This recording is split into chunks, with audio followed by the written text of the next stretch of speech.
समस्त मोर page the Lord प्रिय भाई भौणी मैंने आज मु आपणको सदम और अमरार दुष्टता विषय कहवाक जाऊँगी जार बरणी बाइबल रे आदि पुस्तक रे आपण माने अध्ययन करें।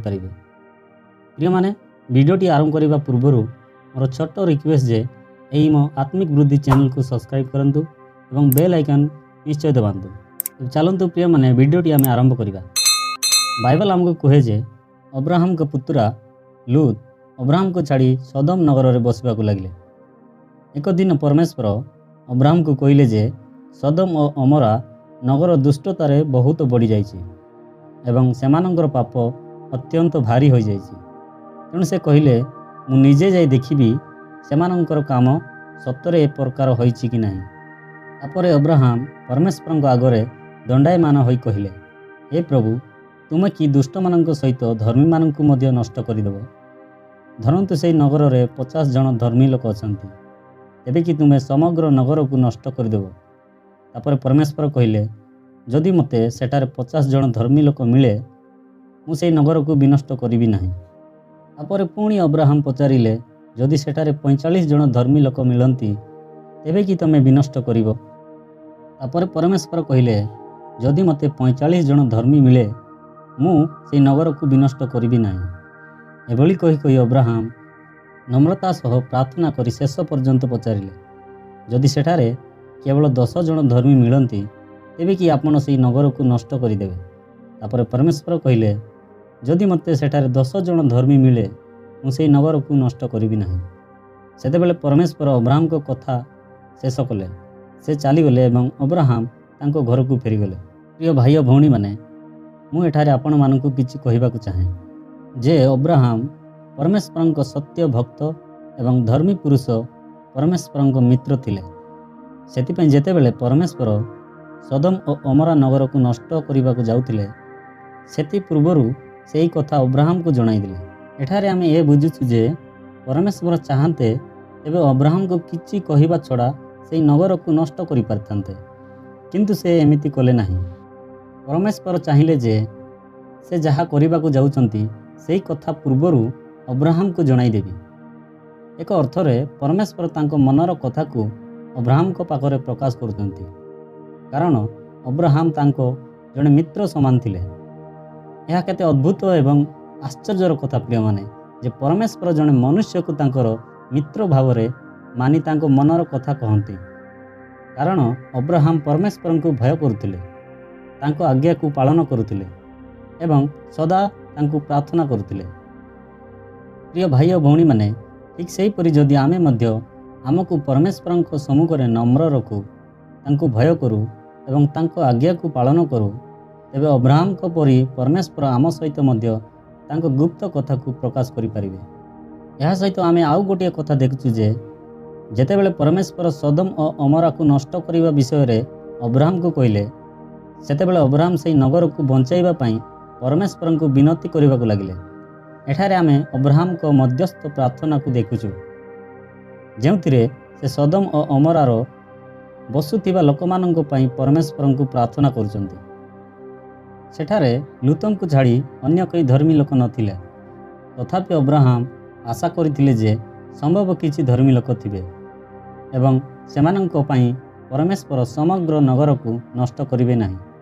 किंतु दुखर कथा प्रिय माने से नगर मानकरे कौन से धर्मी लोक मिलिले नाही। एठारु आमे ए शिक्षा पाउछु जे आमे मध्य लोकमानंकर उद्धार पाई एवं सेमाने नष्ट न हेंतु बोली परमेश्वर को विनती करिबा उचित। काहेकि ना केबे काहार मन परिवर्तन हो जिवो एवं से उद्धार पाइबो आमे जानि नाहु। सेतिपई आमर हृदय को बड़ करी आमे नष्ट हेबाकु जाउथिबा लोकमानंको पई परमेश्वर को प्रार्थना करिबा उचित, जेपरि सेमाने बंची थांतु एवं नष्ट न हेंतु। तापरे आमे देखुछु जे सेही दिन संध्या बेले 2 जन दूत सदम नगर को आसिले एवं लूत नगर फाटक बसीथिले। लूत सेमानंको देखि दंडवत करी निज घर को नहीं गले एवं सेमानंको पई भजन कराइले। किंतु नगरर लोक माने लूतंको घर को घेरी नेले एवं कहिले जे पुरुष माने तुम घर को आसीचंती सेमानंको बाहर को आण, जेपरि आमे सेमानंको सह यौन संपर्क रखिबा।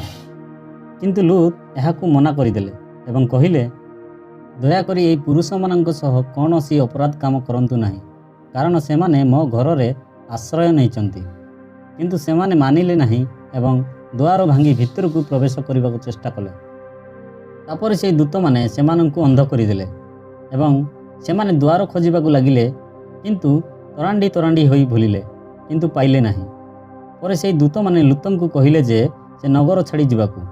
ତେଣୁ ଲୁତ ତାଙ୍କ ପରିବାର ପାଖକୁ ଯାଇ ସେମାନଙ୍କୁ ସାଙ୍ଗରେ ଯିବାକୁ କହିଲେ, କିନ୍ତୁ ସେମାନେ ତାଙ୍କ କଥାକୁ ପରିହାସ କଲେ ଏବଂ ଲୁତଙ୍କ ସହିତ ଯିବାକୁ ମାନିଲେ ନାହିଁ। ଭୋର ହେବା ସମୟରେ ଦୂତମାନେ ଲୁତଙ୍କୁ ଶୀଘ୍ର ନଗର ଛାଡ଼ିବାକୁ କହିଲେ, କିନ୍ତୁ ସେ ବିଳମ୍ବ କରୁଥିଲେ। ତେଣୁ ସେମାନେ ତାଙ୍କ ହାତ ଧରି ତାଙ୍କୁ ନଗର ବାହାରକୁ ନେଲେ ଏବଂ କହିଲେ, ପାହାଡ଼କୁ ପଳାଅ ଏବଂ ପଛକୁ ଘୁରି ଦେଖିବ ନାହିଁ। ତେବେ ଲୁତ ତାଙ୍କ ପତ୍ନୀ ଏବଂ ତାଙ୍କ ଝିଅ ପିଅମାନଙ୍କ ସହିତ ପାହାଡ଼କୁ ପଳାଇଲେ। ତାପରେ ପରମେଶ୍ୱର ଆକାଶରୁ ଅଗ୍ନି ଏବଂ ଗନ୍ଧକ ବର୍ଷାଇ ସୋଦମ ଓ ଅମରା ନଗରକୁ, ସେଥିରେ ଥିବା ଲୋକମାନଙ୍କୁ ଏବଂ ସମସ୍ତ ଭୂମିର ଫସଲକୁ ନଷ୍ଟ କରିଦେଲେ। କିନ୍ତୁ ଲୁତଙ୍କ ପତ୍ନୀ ପରମେଶ୍ୱରଙ୍କ ଆଜ୍ଞା ମାନିଲେ ନାହିଁ। ତେଣୁ ସେ ପଛକୁ ଘୁରି ଦେଖିଲେ ଏବଂ ସେ ତୁରନ୍ତ ନମକର ସ୍ତମ୍ଭରେ ପରିଣତ ହେଲେ। ପ୍ରିୟ ଭାଇ ଓ ଭଉଣୀମାନେ, ଏବେ ମୁଁ ଆପଣମାନଙ୍କୁ ସୋଦମ ଓ ଅମରା ବିଷୟରେ କିଛି କଥା କହିବି। ଆପଣମାନେ ଜାଣିଥିବେ ଯେ ସୋଦମ ଓ ଅମରା ନଗର ପରମେଶ୍ୱରଙ୍କ ଦୃଷ୍ଟିରେ ବହୁତ ଦୁଷ୍ଟ ଏବଂ ପାପୀ ଥିଲା। ସେମାନଙ୍କର ପାପ ବହୁତ ବଢ଼ିବାକୁ ଲାଗିଥିଲା ଏବଂ ସେମାନେ ଖରାପ କାମରେ ଲିପ୍ତ ହୋଇଥିଲେ। ଏହା ଆକୃତିକ ସମ୍ପର୍କ ଅଟେ ଯେ ଏମିତି କାମ କରୁଥିବା ଲୋକମାନଙ୍କୁ ପରମେଶ୍ୱର ଘୃଣା କରନ୍ତି। ପରମେଶ୍ୱର ପୁରୁଷଙ୍କ ପାଇଁ ନାରୀଙ୍କୁ ଏବଂ ନାରୀଙ୍କ ପାଇଁ ପୁରୁଷକୁ ସୃଷ୍ଟି କରିଥିଲେ, ଅର୍ଥାତ୍ ପରମେଶ୍ୱର ଆଦାମଙ୍କ ପାଇଁ ହବାକୁ ସୃଷ୍ଟି କରିଥିଲେ, ଅନ୍ୟ କୌଣସି ପ୍ରକାର ସମ୍ପର୍କ ପାଇଁ ନୁହେଁ। କିନ୍ତୁ ସୋଦମ ଓ ଅମରାର ଲୋକମାନେ ସେହି ପାପ ହିଁ କରୁଥିଲେ, ଯାହା ପରମେଶ୍ୱରଙ୍କ ଦୃଷ୍ଟିରେ ଅତ୍ୟନ୍ତ ଘୃଣାଜନକ ଥିଲା। ଏପରି ପାପ କନାନର ଲୋକମାନଙ୍କ ମଧ୍ୟରେ ବି ଥିଲା। ସେଥିପାଇଁ ପରମେଶ୍ୱର ଇସ୍ରାଏଲମାନଙ୍କୁ ଆଜ୍ଞା ଦେଇଥିଲେ ଯେ ସେମାନେ କନାନର ଲୋକମାନଙ୍କୁ ସମ୍ପୂର୍ଣ୍ଣ ନଷ୍ଟ କରିଦିଅନ୍ତୁ ଏବଂ ସେମାନଙ୍କ ପରି କାମ କରିବେ ନାହିଁ। ଆଜିର ସମୟରେ ମଧ୍ୟ ପ୍ରିୟମାନେ, ସୋଦମ ଓ ଅମରା ପରି ପାପ ବଢ଼ି ଚାଲିଛି। ଆଜି ବହୁତ ଦେଶରେ ସମଲିଙ୍ଗ ବିବାହକୁ କାନୁନଗତ ଭାବରେ ମାନ୍ୟତା ଦିଆଯାଇଛି ଏବଂ କିଛି ଦେଶ ଏହାକୁ ମାନ୍ୟତା ଦେବାକୁ ଚିନ୍ତା ବି କରୁଛନ୍ତି। ଏପରି ଦେଶମାନଙ୍କ ମଧ୍ୟରେ ଆମେରିକା, କାନାଡ଼ା ଏବଂ ଅଷ୍ଟ୍ରେଲିଆ ମଧ୍ୟରେ, ଯେଉଁଠାରେ ବହୁତ ସଂଖ୍ୟକ ଖ୍ରୀଷ୍ଟୀୟ ଲୋକ ବସୁଛନ୍ତି। ପ୍ରିୟ ଭାଇ ଓ ଭଉଣୀମାନେ, ଏହା ଆମ ପାଇଁ ଏକ ପ୍ରଶ୍ନ ଉଠାଏ ଯେ ଯେତେବେଳେ ସେମାନେ ପରମେଶ୍ୱରଙ୍କୁ ମାନନ୍ତି, ତେବେ ଏମିତି କାନୁନ କାହିଁକି ମାନ୍ୟ କରୁଛନ୍ତି? ଆମ ଭାରତରେ ମଧ୍ୟ ସମଲିଙ୍ଗ ବିବାହକୁ କାନୁନଗତ ମାନ୍ୟତା ଦେବାକୁ ଦାବି କରିଥିଲେ, କିନ୍ତୁ ଭାରତ ସରକାର ଏହାକୁ ରଦ୍ଦ କରି ରଖିଛନ୍ତି ଏବଂ ଏହା ଏବେ ଭାରତ ସର୍ବୋଚ୍ଚ ହାଇକୋର୍ଟ ବିଚାରାଧୀନ ଅଛି। ତଥାପି ଆମେ ଦେଖୁଛୁ ଯେ ଏପରି ଲୋକମାନଙ୍କ ସଂଖ୍ୟା ଦିନକୁ ଦିନ ବଢ଼ି ଚାଲିଛି।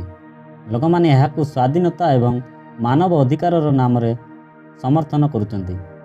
କିନ୍ତୁ ଏହା ଆମକୁ ଭାବିବା ଉଚିତ ଯେ ଲୋକମାନେ ଏମିତି କାହିଁକି ଭାବୁଛନ୍ତି। ବାଇବଲ ଅନୁସାରେ ଏହା ଏକ ଏମିତି ପାପ ଯାହା ପରମେଶ୍ୱରଙ୍କ ଦୃଷ୍ଟିରେ ବ୍ୟବସ୍ଥାଙ୍କ ବିପରୀତ। ସୋଦମ ଓ ଅମରା ଆମ ପାଇଁ ଏକ ଉଦାହରଣ, ଯାହା ଦେଖାଏ ଯେ ଏପରି ପାପର ଫଳ କେମିତି ହୋଇପାରେ। ପ୍ରିୟ ଭାଇ ଓ ଭଉଣୀମାନେ, ଯେତେବେଳେ ସୋଦମ ଓ ଅମରାରେ ଘଟୁଥିଲା, ଆଜି ସେହି କଥା ପୁରା ବିଶ୍ୱରେ ଦେଖିବାକୁ ମିଳୁଛି। ଆଜିର ଏହି ଦୁନିଆ ମାନବର ଇଚ୍ଛା ଓ ବାସନା ପ୍ରତି ଦିବାନା ହୋଇଯାଇଛି। ଅନୈତିକତାର ସ୍ତର ତାହାର ସର୍ବୋଚ୍ଚ ସୀମାକୁ ପହଞ୍ଚି ଯାଇଛି। ଆପଣ ଦେଖିବେ ଯେ ଆଜି ଲୋକମାନେ ଅଶ୍ଳୀଳ କଥା କହିବାରେ କିମ୍ବା ଖରାପ କାମ କରିବାରେ ଲଜ୍ଜା କରୁନାହାନ୍ତି।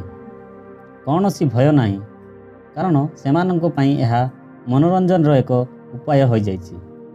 ଆଜିର ଦୁନିଆରେ ଆପଣ ସବୁଠାରେ ଏପରି ଦୃଶ୍ୟ ଦେଖିପାରିବେ ଏବଂ ଲୋକମାନେ ଏହା କରିବାରେ କିଛି ମାତ୍ର ଲଜ୍ଜା ଅନୁଭବ କରୁନାହାନ୍ତି।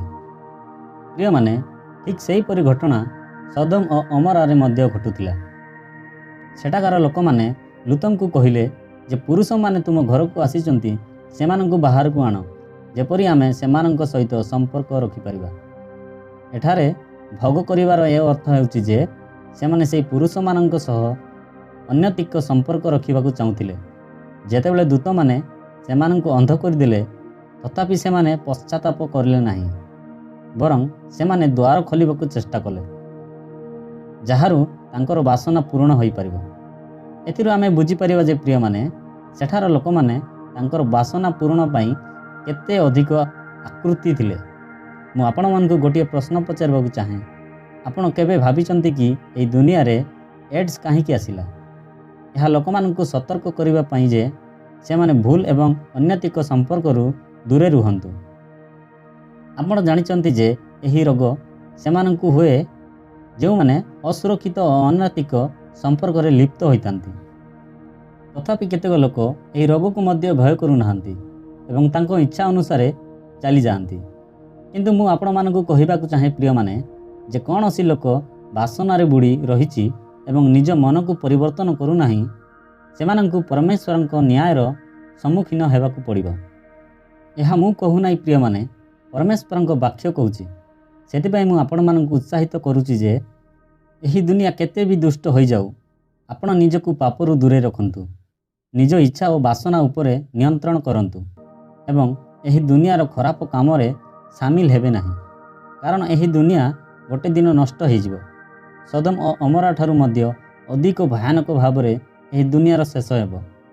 କିନ୍ତୁ ସେ ସମୟରେ କେବଳ ସେହି ଲୋକମାନେ ବଞ୍ଚିବେ ଯେଉଁମାନେ ଲୁତଙ୍କ ପରି ଦୁଷ୍ଟ ଓ ଅନୈତିକ ପରିବେଶରେ ରହି ମଧ୍ୟ ଧର୍ମୀ ରହିବେ ଏବଂ ସେମାନଙ୍କ ପରି ଖରାପ କାମ କରିବେ ନାହିଁ।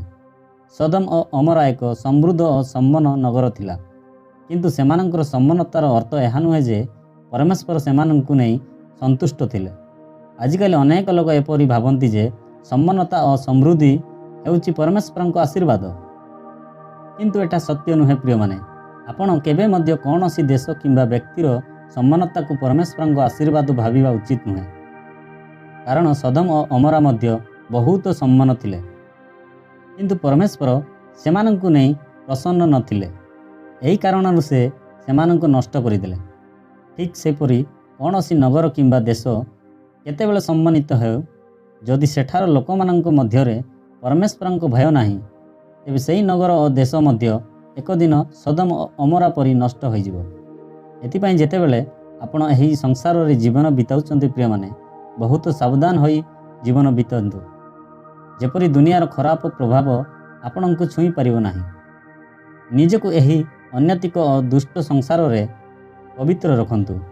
ମୁଁ ଆଶା କରୁଛି ପ୍ରିୟମାନେ, ଏହି ସୋଦମ ଓ ଅମରାର ଏହି ସଂକୀର୍ଣ୍ଣ କାହାଣୀ ଆପଣଙ୍କ ପାଇଁ ଆଶୀର୍ବାଦ ସ୍ୱରୂପ ହୋଇଥିବ। ଆଗାମୀ ଭିଡ଼ିଓମାନଙ୍କରେ ମୁଁ ଆପଣମାନଙ୍କୁ ପୁଣି ଥରେ ଭେଟିବି। ଆଜି ପାଇଁ ସମସ୍ତଙ୍କୁ ମୋର ପ୍ରେଜ୍ ଦ ଲର୍ଡ।